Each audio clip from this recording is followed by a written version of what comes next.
Nima bo'ldi? Menga kelsam telefonga SMS keldi. Nargiz biz birga bo'la olmaymiz dedi. Ha, bu men telefonim-ku.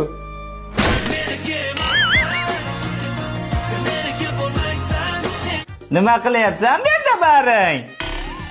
Boya Abdulaziz uyga kelgan ekan. Telefonga SMS ketdi.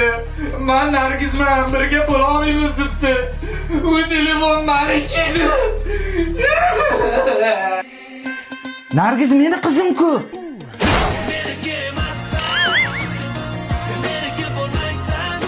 Iya, nima his qilyapsan? Abdulaziz uyga kelgan ekan. Suv solib ketdi. Keyin telefoniga SMS ketdi. Men Nargiz bilan biz baxtli bo'la olmaymiz debdi. Keyin Timur kelib qolgan. Timurni telefoni bo'lgan. Keyin men kelib qoldim. Men kelib qoldim. Nima bo'ldi dedim. Nargiz SMS yozdi dedi. Eng yomon Nargiz meni sevgilim edi. Nima deyapsan? Qara, Nargiz o'zimni chog'im keldi.